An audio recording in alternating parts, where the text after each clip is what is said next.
So I'm Glenn. Dave's behind the camera today. We're here in Clayton with Paul Auclair, and Lynn's also off camera, his better half. And we're down in Clayton, like I said, at Johnston County's first legal brewery, the Deep River Brewing Company. Paul's going to show us around a little bit later, but first we're going to start with some basic questions about what's going on here at the brewery, what he's got to serve for us, and how he's been going. So you guys have been open since April. So far, so good? Yeah, it's been great. I mean, it's been kind of a whirlwind of effect for us. We've basically gone from working on this place last September 2012, till now. We're still doing stuff around here, little odds and ends, but obviously making some awesome beer and you know, getting the beer out to the masses is a big thing. Our big thing right now is trying to keep our two flagship beers, our Riverbank Riot and our Twisted River Wit, in the pipelines. Those have been really tremendously well received, as well as our seasonals. We have our seasonals, which I think you guys have tried before. We have the 4042 we loved. Yeah, that's our winter seasonal, which we just brewed another batch of that last week, funny enough, and that's going to be the last batch for this summer, which usually seasonals go by the season. But and we had the lemongrass last year and loved that. Yeah, the Twisted River Wit that we did a cask with lemongrass, that turned out really good. But we also do our summer seasonal, which is our watermelon lager. People have been really ranting and raving over that. We've done about 75 barrels this year so far, and trying to do a little bit more of that, probably at least one more batch to see how it goes. But we're, again, just having a hard time keeping up, which is the right problem to have. Yeah, definitely.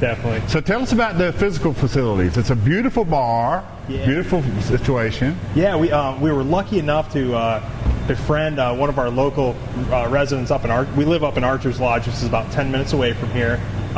He had an old pack house tobacco shed, and I asked him, I said, what are you going to do with that? And he said, I'm just going to burn it down. I said, can we reclaim the wood? So this beautiful wall you see behind us here, this is all, you know, we had some volunteers that we bribed with a little bit of beer to come out and help us pull it all down. You know, we took down one pack house. That's what you're looking at the wall. It's got beautiful color to it, as well as the wood on the bar. We actually built the bar ourselves, planed all the wood. It's the same wood that's on the wall, but it just has that nice plain finish to it. Finished it off, sealed it ourselves. And show us the gun shell, the shotgun, the shell. Yeah, there's a bullet in the bar right here, which for people with bad luck, that's a good place to sit, because technically, you know, just like lightning won't strike in two places, you know, at the same place twice, you won't get shot there, hopefully, because there's already a bullet at the end of the bar. So and it's so genuine and authentic for Johnston County, right? Yeah, there's a lot of rich history for Johnston County, and I mean, a lot of illegal stuff, but obviously we're the first legal brewery, so we kind of latched onto that. That's something that really sets us apart, and we're super excited to be here. Community's been great for us. A lot of community outpouring of support for our business, and you know, we're in North Carolina. There's a lot of people that that are getting into the craft beer movement. We can see Asheville, is Beer City, USA, but Clayton is a little bit off the radar. We feel there's enough people out here that really support us to really support us in this tap room and make it a fun place on the weekends. And being the first brewery in town, and some of your customers obviously are just becoming craft beer drinkers. Yeah. Have you had some education to do to the community, the drinkers, and some gateway stuff to bring them along on the continuum? Absolutely. A lot of people, they say they drink the big macros, and we got to kind of educate them and say, well, we have some beers, our black IPA, which I'm drinking right now, is probably not the first beer we're going to try them on. We're going to try them on something lighter like our Belgian Wit or our watermelon lager, something that they can approach before we slam them over the head with hops, let's say, and hopefully those people will eventually turn into a craft beer drinker and drink our rye pale ale or something with a little more hop character, a little more malt forward, like our stout or something of that nature. So we do have a lot of we understand we take the broad brush approach to craft beer. We want to make sure that everybody has an opportunity to try a different beer that kind of tingles their palate, but at the same time, there's always going to be another option just in case that beer isn't their beer.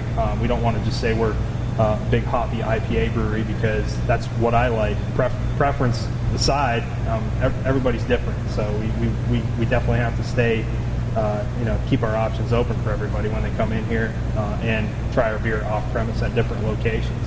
Before we move to the back, when are you open? When can people come in? And are there events every so often? Or Yeah. We every Thursday, Friday, and Saturday we're trying to have live music. This obviously, for the most part, Thursday nights we're here from 5 till 9. Friday nights from 4 till 9, and then Saturdays from 1 till 9. We try to keep it. Good tap room hours. We usually have live music here, like I said. We usually have food trucks here as well, so you can have something to eat. And the address is? 700 West Main Street, Suite 102, Clayton, North Carolina. And, Great. Definitely come out and see us. This is got a great big parking lot behind us here. Plenty of parking. Plenty of great craft beer, and hopefully pretty soon we're going to have some guest taps from some local breweries as well to add on. Been a lot of craft beer scene is great. We have a lot of good friends in the industry, and we hope to have some of their beer out here as well. So. And personally, you were a brewer before. What's your background? How did you get into the brew business? I was a home brewer for about 10 years. Civil engineer by schooling. I actually did a lot of civil engineering, around here. I did some not so favorite projects around Raleigh, the toll road on the other side of town. Okay. But, I didn't set the tolls or anything like that, so you can't blame me for it. But just kind of wanted something different with my life. We wanted to expand what we were doing. Have something we could give to our kids in the future. I've always been a hard worker. My father instilled that in me in a very early age, and we want to make sure that this is something that can succeed. And hard work definitely pays off in life, and this is what America was built on. So this is something we really enjoy.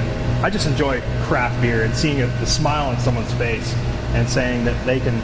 They appreciate the beer we make, and shaking my hand and saying this is awesome beer.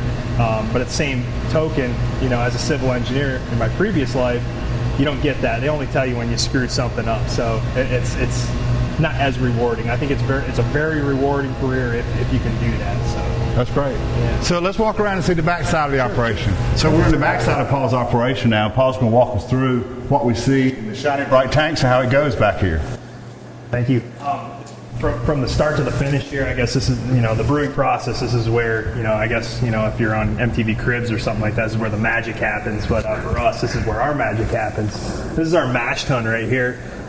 This is a 15-barrel brew house, but everything starts off in the mash tun. That's where we're mixing the hot water with the cracked grain. As the grain comes in, we got an auger that augers the grain into the top of the mash tun. From there, it'll sit and basically convert the starches to sugars. That usually takes, that process, it'll convert quicker, but usually we at least let it sit there for about an hour, the hot water and the grain. From there, we take the hot sugar water or wort off the bottom of the mash tun, bring that over to our boil kettle that sits in the middle of our system. This is a kind of a unique system. We custom designed this ourselves. It's a 3-vessel system. Most ones you're going to see are 2 vessels for the most part. All of our control valves are controlled by a touchscreen display up top, so we can manually with a flick of a finger, we can move beer wherever we want it to. Boil our beer in our boil kettle. Depending on beer style or variety, it boils from an hour to 2 hours, depending on what we're doing. From there, once that gets done, we whirlpool in that same vessel and then knock the beer out, bring it through our heat exchanger, which sits over here, where we're running cold city water or semi-warm city water right now, which is going to change. We're actually hooking up another glycol chiller over to the other side here in the future.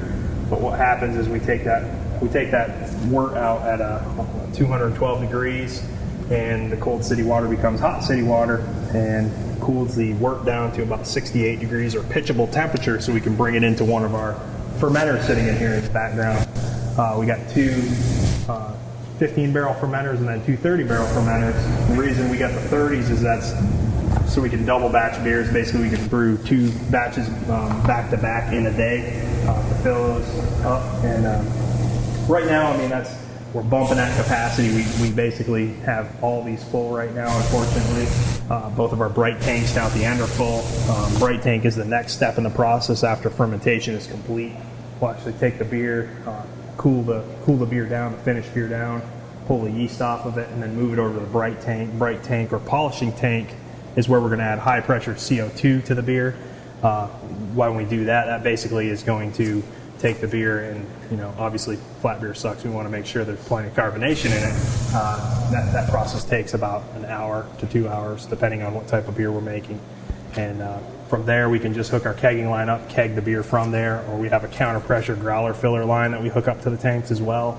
Both of those methods are what you're going to see our beer out on off premise on, either at bars with kegs or bottle shops with growlers. And that's pretty much our only methods right now. Eventually, we're hoping to have in the future, we're going to have some type of different methods of like canning or bottling. Two points we want to get on tape. We've got a lot of room for expansion. Yeah. So Paul's got great space here for the future. And you mentioned out and about. Yeah. What kind of distribution now, and where can people find your beer not here in the tap room? We're in about 45 different restaurants around town, so it's a pretty good. I mean, here in Clayton, we're at the Flipside Restaurant, McKinley's, Terrapin Station, Clayton Steakhouse, Cleveland Draft House, in and around Clayton, the greater Cleveland, Clayton area. And then up in Raleigh, we're at Raleigh Times, we're at the Busy Bee, we're at American Brewmaster, Bottle Revolution, Tasty Beverage, Beer Dispensary, Anna's Pizzeria and Apex. I mean, the list goes on. And it goes we're all up in Durham and Hillsborough, Weaver Street Markets as well, Tyler's Tap Rooms as well, all around the area. So we're really happy with the outpouring of support for our beer. And obviously, I'm not just saying that. I think it's awesome.